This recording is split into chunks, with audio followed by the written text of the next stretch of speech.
चित्रान लेखनी ब्लॉग में सबका हार्दिक स्वागत है। सबके मंगल भोज की कामना के साथ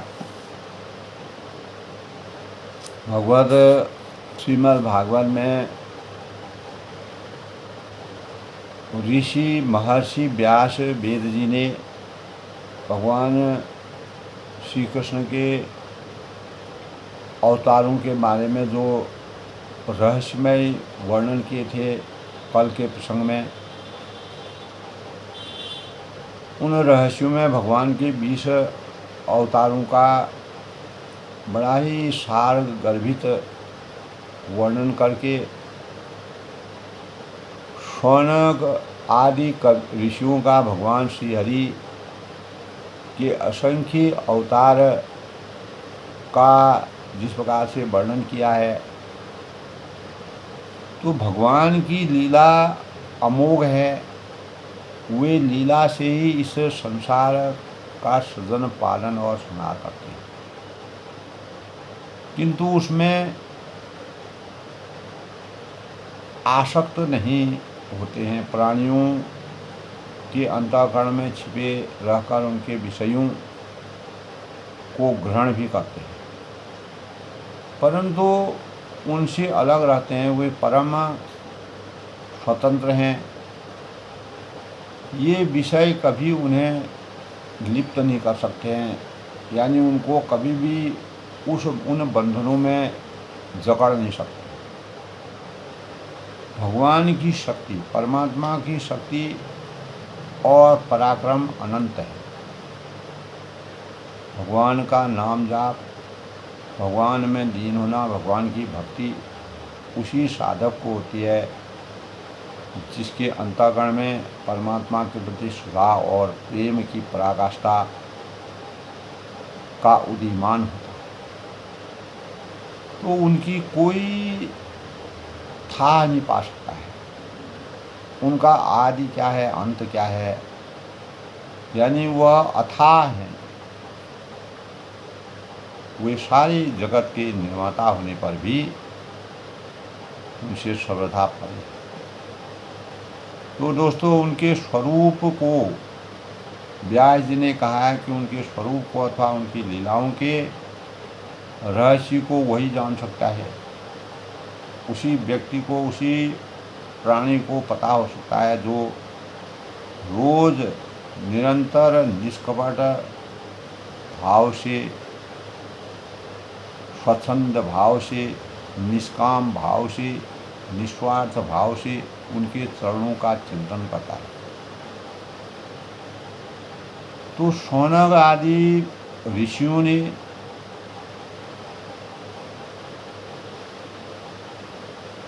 जो ये ऋषि हैं, ये बड़े सौभाग्यशाली तथा धन्य कहे जाते हैं, क्योंकि इस जीवन में और विघ्न बाधाओं से भरे यह जो कलयुग का आवरण है, तो संसार में समस्त लोगों के स्वामी भगवान श्री कृष्ण श्री अनन्य प्रेम जो करते हैं, जिनसे फिर इस जन्म मरण रूपी संसार के भयंकर जो चक्र में बंधनों में नहीं फंसते हैं, हमेशा स्वतंत्र रहते हैं। यानी भगवान वेद व्यास ने यह भागवत नाम का जो पुराण बनाया है, और महान पुराण को लोगों के परम कल्याण के लिए अपने आत्मज्ञान शिरोमणि पुत्र को ग्रहण कराया है। तो दोस्तों, इसमें सारे वेद और इतिहासों का सार संग्रह किया जाता है। तब सुखदेव जी जब राजा परीक्षित को ये बातों को सुनाते हैं, उनका चित्रण करते हैं, उनके भावों की समीक्षा करते हैं, तो वह कहते हैं कि भगवान श्री कृष्ण जब अपने परम धाम को पधार गए, तब इस कलयुग में जो लोग अज्ञान रूपी अंधकार से अंधे हो रहे हैं, उनके लिए यह पुराण रूपी सूर्य इस समय प्रकट हुआ। तो अपने अज्ञान रूपी अंधकार को दूर करने के लिए, ज्ञान रूपी प्रकाश को अपने जीवन में चरितार्थ करने के लिए इस भगवद गीता, भागवत कथा का अनुसरण करना मानव जीवन के कल्याण का सबसे अच्छा, सबसे सरल रास्ता है। शौनक आदि ऋषि जब महातेजस्वी श्री सुखदेव जी की महाराज यहाँ सुखदेव जी महाराज वहाँ इस पुराण की कथा कह रहे थे, तब शौनक जी कहते हैं कि मैं भी वहीं बैठा था। वहाँ मैंने उनकी कृपापूर्ण अनुमति से इसका अध्ययन किया, ऐसा वह कहते हैं। तो उसी के अनुसार इसे जन जन तक पहुँचाने का जो कार्य वेद व्यास जी ने अपने तत्व ज्ञान से किया है। तो आज के प्रसंग में दोस्तों महर्षि व्यास द्वारा असंतोष की समीक्षा की गई है। व्यास जी इस संबंध में कहते हैं कि उस दीर्घकालीन लंबे समय के लिए सत्र में सम्मिलित होना, उस विषय के में भाग लेते हुए जो मुनि थे, ऋषि थे, मैं सैनक जी ने सूत जी की पूर्वोक्त बात सुनकर, पहले की बातों को सुनकर उनकी प्रशंसा की और कहा। क्या कहा? सौनक जी बोले कि सूत जी आप वक्ताओं में श्रेष्ठ हैं, यानी अच्छा बोल लेते हैं, आपकी वाणी अच्छी लगती है और तथा बड़े भाग्यशाली हैं। जो कथा भगवान श्री सुखदेव जी ने कही थी, जिसका वंचन किया था, वही भगवान की पुण्यमयी कथा कृपा करके आप हमें भी सुनाइए। शौनक जी ने इस संबंध में व्यास जी से कहा। तो यही भगवान की पुण्यमयी कथा कृपा करके आप हमें भी सुनाइए। यह कथा किस युग में, किस स्थान पर और किस कारण से हुई थी, इसका प्रयोजन क्या था। तो व्यास जी ने जब सन्यास के लिए वन की ओर जाते हुए अपने पुत्र का पीछा कर रहे थे, तो उस समय जल में स्नान करने वाली स्त्रियों ने नंगे सुखदेव को देखकर तो वस्त्र धारण नहीं किया, परंतु वस्त्र पहने का व्यास जी को देखकर लज्जा से कपड़े पहन लिए। जब व्यास जी ने देखा था, तब उन्होंने सुखदेव जी ने वस्त्र पहने थे। इस आश्चर्य को देखकर जब व्यास जी ने उन स्त्रियों को इसका कारण पूछा, तब उन्होंने उत्तर दिया कि आपकी दृष्टि में तो अभी स्त्री पुरुष का भेद बना हुआ है, परंतु उसके पुत्र की शुद्धि दृष्टि में यह भेद नहीं है। किसी प्रकार का भेद नहीं। तो पांडव नंदन राजर्षि परीक्षित का इन मौनी सुखदेव जी के साथ संवाद कैसे हुआ, इसमें यह भागवत संहिता कही गई। भागवत संहिता का लोचन किया गया। महाभाग श्री सुखदेव जी को तो गृहस्थों के घरों को तीर्थ स्वरूप बना देने के लिए उतनी ही देर उनके दरवाजे पर रखते हैं जितनी देर में एक गाय दूही जाती है। तो दोस्तों, सूत जी हमने सुना है, सूत जी कहते हैं कि हमने सुना है कि अभिमन्यु नंदन परीक्षित भगवान के बड़े प्रेमी भक्त थे।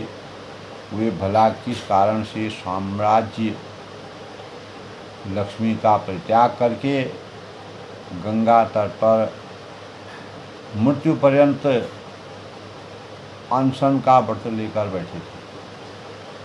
तो ऐसा प्रण उन्होंने क्यों किया था, यानी मरते समय तक उन्होंने अनशन क्यों किया था।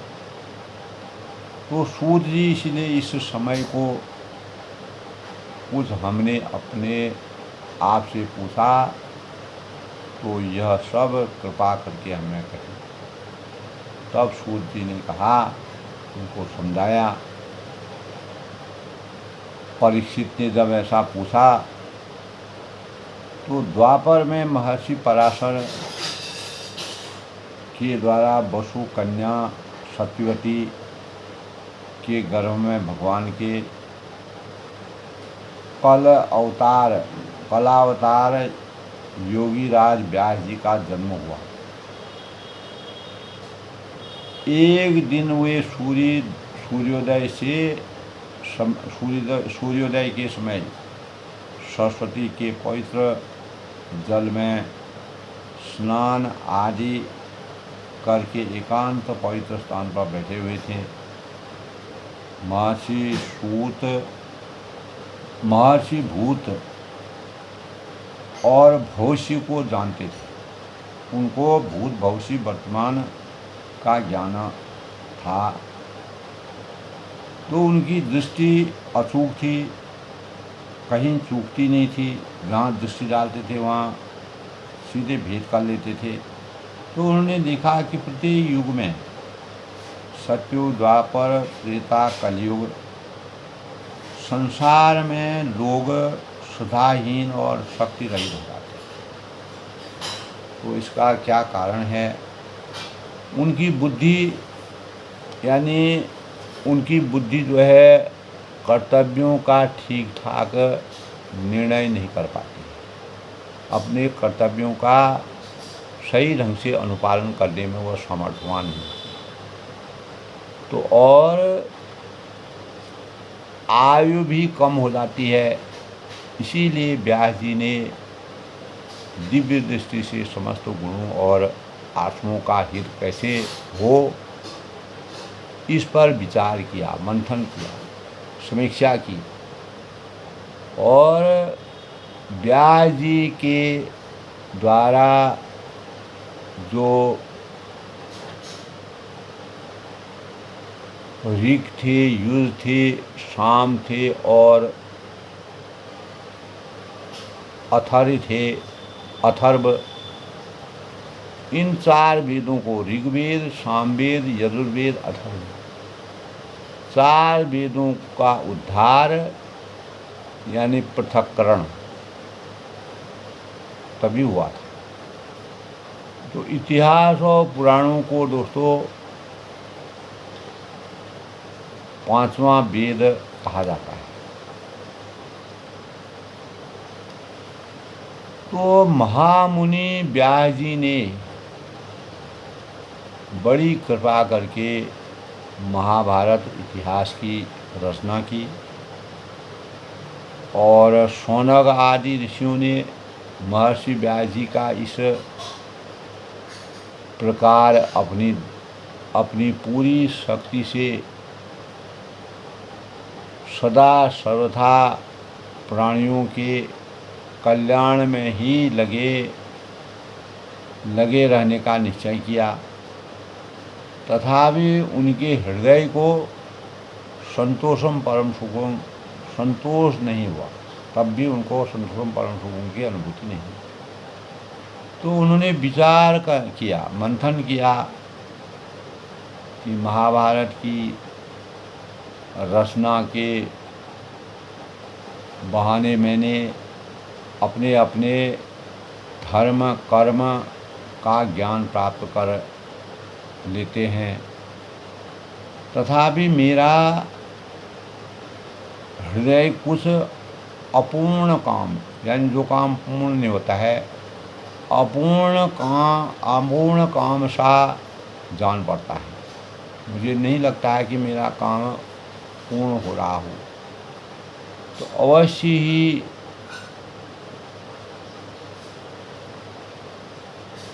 अब तक मैंने भगवान को प्राप्त करने वाले धर्मों का प्राय निरूपण नहीं किया है, उनका सही ढंग से अनुपालन नहीं किया है। तो व्यास जी जो महान ऋषि थे, जिन्होंने अनेकों भगवानों के गूढ़ रचनाओं का, जिन्होंने रहस्यों का वर्णन किया, इस प्रकार अपने को पूर्ण न मान के अपूर्ण मानकर जब दुखी हो जाते हैं, खिन्न हो जाते हैं, तब उसी समय आश्रम पर देवर्षि नारद जी आकर पहुंच जाते हैं, जो तीनों लोगों, सभी लोगों की बातों को जानते थे, यानी उनको सर्वलोक दृष्टा कहा गया था। और उन्हें आया देखकर व्यास जी ने तुरंत खड़े हो गए और देवर्षि नारद को विधिपूर्वक उन्हें देवर्षि नारद की पूजा की। तो कहने का तात्पर्य यानी महर्षि व्यास जी का असंतोष यही था, उस दीर्घकालीन सत्र में सम्मिलित हुए मुनियों ने सौनक जी ने सूत जी के पूर्ववर्त बातों को सुनकर उनकी प्रशंसा की और कहा, मुनि व्यास जी ने बड़ी कृपा करके महाभारत का इतिहास की रचना की, और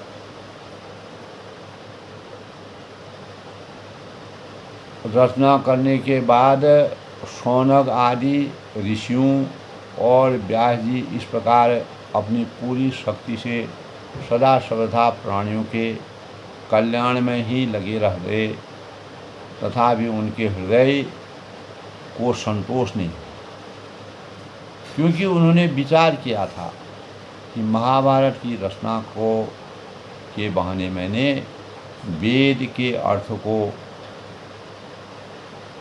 खोल दिया, यानी जिससे स्त्री शूद्र आदि भी अपने अपने धर्म कर्म का ज्ञान प्राप्त कर लेते हैं, तथापि मेरा जो हृदय है उस अपूर्ण काम सा जान पड़ता है। तो अवश्य ही यानी